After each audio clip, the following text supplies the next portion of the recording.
Chapter 34. "Get the king to safety!" Duncan heard a goblin shout, and every member of the King's Guard that was able immediately dashed toward their king.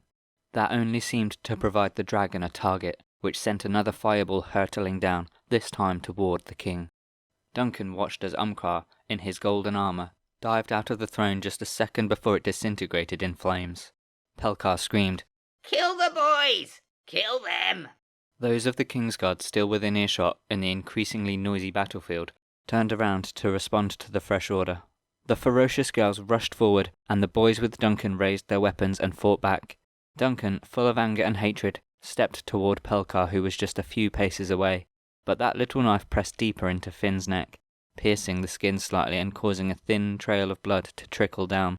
Duncan was forced to stop.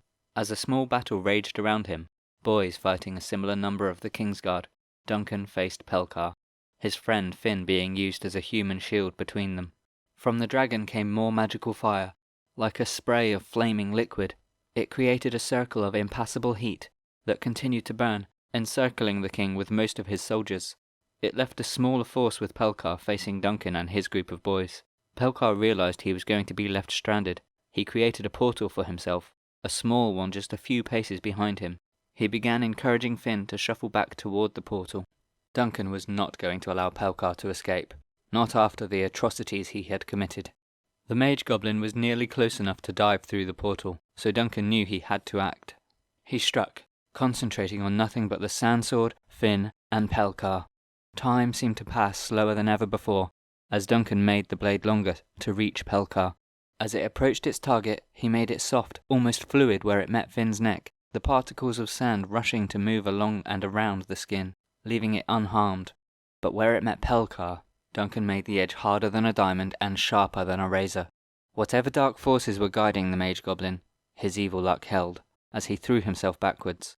The sandsword failed to deliver a killing blow, but neither did the goblin make a clean escape.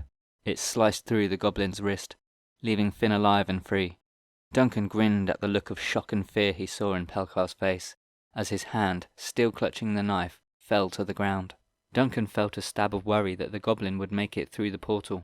Pelkar seemed to remember it too, but as he turned toward it, the greenish gateway became engulfed in another of the dragon's fireballs. Seeing his escape had been cut off, the mage goblin turned to Duncan, who sidestepped around Finn to face his enemy. With his bleeding stump held against his chest, Pelkar raised his good hand and began to mumble something. Ice crystals formed instantly at his fingertips, and with a flick, they rushed at Duncan along with a small blizzard of frozen air and snow. It hit him so fast he didn't have time to move. Thankfully, his mind and his magic were faster, and the sandsword reformed with the speed only magic could achieve into a protective swirling disc. It shattered the icicles, but the frozen air still shocked Duncan, and made him shudder. The attack didn't stop there. The mage goblin turned the ground before him into a puddle of lava, and flicked globules of molten earth at Duncan. He reformed his sandsword and this time imagined the balls of lava being attracted to his sword, like magnets to steel.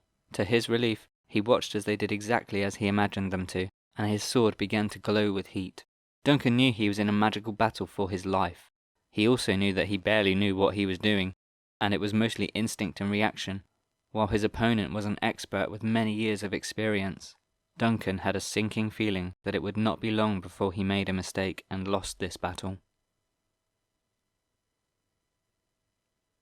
Ellie watched the battle below her, a flickering spark in her hand ready to unleash as a fireball. It was hard to make things out from the bird's perspective, which she enjoyed from her seat on the oversized pigeon. Pleased with the enclosure of fire that had separated the king and the larger part of his force, she concentrated on finding her brother among the chaos. She spotted him standing with a sword which appeared to be made of a brownish stone. He stood facing a robed goblin that clung to the neck of a kneeling boy. Ellie then watched in horror as Duncan leapt forward and seemed to cut the boy's head off, except that the stone sword appeared to go straight through the boy, and instead cut the goblin's hand off. Ellie wasn't sure if she was seeing things correctly, and wondered if the air was a little too thin up where she was. Duncan continued to approach the goblin warily, and it was only then that Ellie saw the goblin was edging towards a portal. Ellie had the feeling that Duncan didn't want the goblin to escape, so she launched a fireball at the mystical gateway, her eye glinting as it hit directly on target. "I'm becoming a pretty good shot with these," she thought. The unpredictable pigeon swooped and turned, making it difficult to see what was going on. Ellie might have been getting good at some of her spells, thanks to her ancestors' memories, but she was not good at controlling a pigeon. When she next got a good view of her brother, he seemed to be under a magical attack from the goblin, while ragged boys fought disciplined girls around them.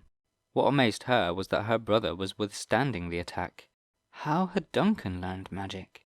Was her confused thought. He must only know a few simple spells. He won't last long against a powerful mage goblin, she realized, and knew she had to do something.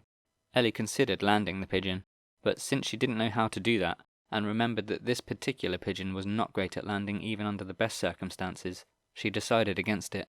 The small mage goblin was too close to Duncan to risk a fireball, or many other spells. She searched the new memories Merlin had given her, probing for the right spell. She watched as the detestable goblin began to flick lumps of lava at Duncan. Somehow Duncan continued to hold off the attack, but then his sword began to glow with heat. Ellie watched in admiration as Duncan threw his sword, which was likely too hot to hold any longer, at the goblin. It disintegrated into 1,000,000 grains of red-hot sand that blew towards the goblin. It didn't stop the mage goblin, but 1,000 tiny burns was enough to distract him long enough for Duncan to reach down and somehow draw a fresh sword from the ground. Fireballs, lightning strikes, whirlwinds, earthquakes, they were all within her power, but each was too chaotic and too likely to also injure Duncan. She needed to destroy the mage goblin without hurting anyone else, and she had to do it right then. Of course! She realized then that she knew the right spell and had learned it even before she met Merlin. A channel of pure energy, like she had used to cut a tunnel through the mountain, was exactly what she needed. Ellie summoned power from all around her, building it in her wand, fueling it with her anger at the entire situation, a war being fought by teenagers stolen from their beds. Then she aimed her wand and let it all flow out in a single instant. A blinding flash leapt forth from her wand like a bar of liquid light. It went straight to the mage goblin and disappeared, all in less than a second. Duncan was left staring at the spot the goblin had been, where now remained just a perfectly circular hole in the ground full of ash. Ellie wanted to wave to him, to talk to him, but he had no time, for a battle was still being fought around him. Ellie needed to find somewhere safe to convince the pigeon to attempt a landing.